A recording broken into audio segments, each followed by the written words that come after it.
Dedicamos o nosso tempo hoje à consideração de perguntas recebidas dos nossos ouvintes. E aqui está a primeira delas. Pelo que leio em 1 Coríntios 14, 34, o apóstolo Paulo proibiu que as mulheres falassem na igreja. Por que essa proibição? Entre os judeus e os gregos do tempo do apóstolo, havia o costume de que as mulheres não se projetassem em público. Na verdade, os direitos da mulher eram muito limitados mesmo no ambiente do lar. Evidentemente, São Paulo não queria que as mulheres cristãs, por falarem na igreja, fossem motivo de escândalo para a sociedade de então, acarretassem opróbrio à religião cristã. Daí a recomendação que fez. Conceituados comentaristas pensam que essa recomendação do apóstolo tinha aplicação especial àquele tempo e sob aquela circunstância. Ela admite exceção. No Antigo Testamento, Deus suscitou mulheres para servirem como profetisas, porta-vozes suas. Miriam foi uma delas. Êxodo 15, 20 e 21. Também Débora, que serviu igualmente como juíza de Israel. Juízes 4, de 4 a 15. E Uda, segundo Reis 22, 12 a 20. O Novo Testamento fala-nos da profetisa Ana, São Lucas 2, 36, e das 4 filhas de Felipe que profetizavam, Atos 21, versos 8 e 9. O próprio apóstolo Paulo recebeu valiosa ajuda de Evódia e Sintique, às quais ele se referiu com apreciação e carinho, Filipenses 4, versos 2 e 3. Como dissemos, a proibição do apóstolo Paulo evidentemente aplicava-se àquele tempo e pela razão mencionada. O emprego de gravuras nos livros não é uma violação do segundo mandamento? O que Deus proíbe pelo segundo mandamento é o fazer imagens para adorar. O preceito é claro: não farás para ti imagem de escultura, não as adorarás, nem lhes darás culto. Êxodo 20, 4 e 5. Jesus ensinou: ao Senhor teu Deus adorarás e só a Ele darás culto. São Mateus 4, versículo 10. Só Deus deve ser adorado. Evidentemente, o segundo mandamento não proíbe obras de arte, nem gravuras ilustrativas nos livros, nem fotografias que a rigor também são imagens. O próprio Senhor Deus ordenou a feitura de 2 querubins de ouro que encimavam a arca no santuário do seu antigo povo. Gênesis 25, 17 a 22. As cortinas da cobertura do santuário também tinham figuras de querubins, por certo obra de bordador. Êxodo 26, versículo 1. O trabalho foi dado após a entrada do pecado. Não é ele uma maldição de Deus? Cremos que não. O trabalho é uma bênção do Criador. É fato que Deus disse a Adão, após haverem nossos primeiros pais pecado: no suor do rosto comerás o teu pão. Gênesis 3,19. Mas houve trabalho antes da queda. Falando do tempo anterior ao pecado, a Escritura diz: tomou, pois, o Senhor Deus ao homem e o colocou no jardim do Éden para o cultivar e o guardar. Gênesis 2,15. Notemos, Adão e Eva deviam cultivar o jardim. Ao repetir sua lei no Sinai, Deus disse: 6 dias trabalharás e farás toda a tua obra, mas o 7º dia é o sábado do Senhor teu Deus. Não farás nenhum trabalho. Êxodo 20, versículos 9 e 10.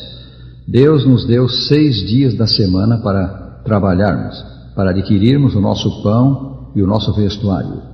O apóstolo Paulo escreveu: contudo vos exortamos, irmãos, a progredirdes cada vez mais e a diligenciardes por viver tranquilamente, cuidar do que é vosso e trabalhar com as próprias mãos, como vos ordenamos.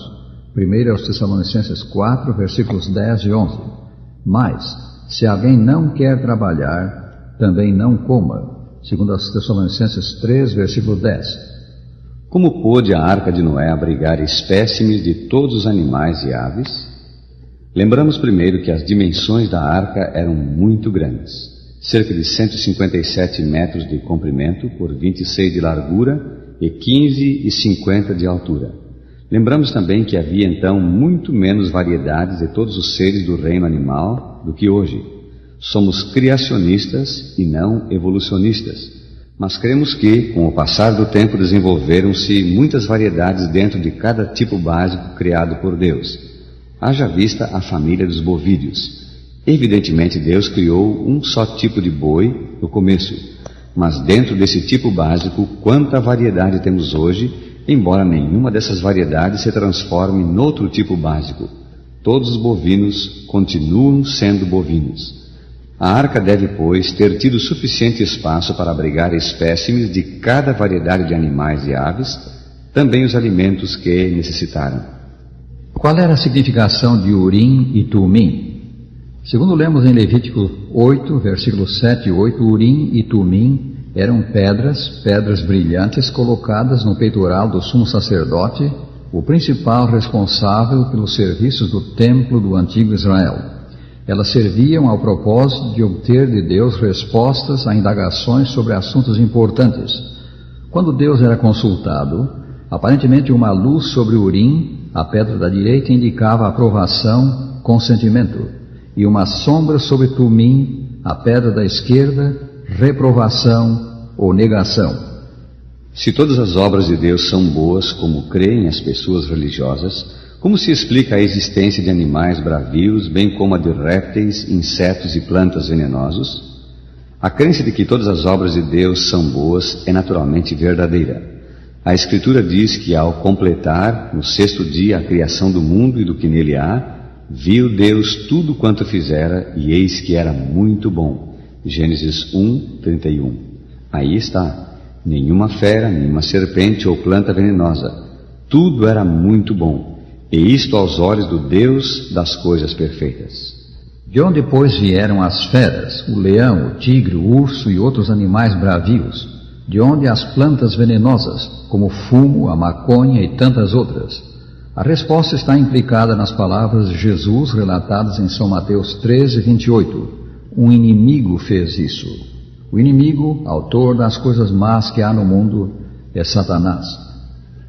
Satanás não tem o poder de criar, que é prerrogativa de Deus. Mas empregando sua inteligência, ele perverteu as obras de Deus mediante amalgamação ou cruzamento na área do reino animal e também na do reino vegetal. Assim, o que Deus criou para o bem, para o deleite do homem, o arqui-inimigo faz que sirva à causa do mal. A Bíblia não só revela que esses animais e plantas não existiram antes da entrada do pecado, afirma também que eles não existirão na nova terra que Deus vai criar e que será o lar eterno dos salvos. O profeta Isaías diz: o lobo habitará com o cordeiro e o leopardo se deitará junto ao cabrito. O bezerro, o leão novo e o animal cevado andarão juntos e um pequenino os guiará. A vaca e a ursa passarão juntas e suas crias juntas se deitarão. O leão comerá palha como boi. A criança de peito brincará sobre a toca da áspide. Capítulo 11, versículos 6 a 9. Tenho ouvido que todos os seres humanos serão finalmente salvos. Que dizem os senhores?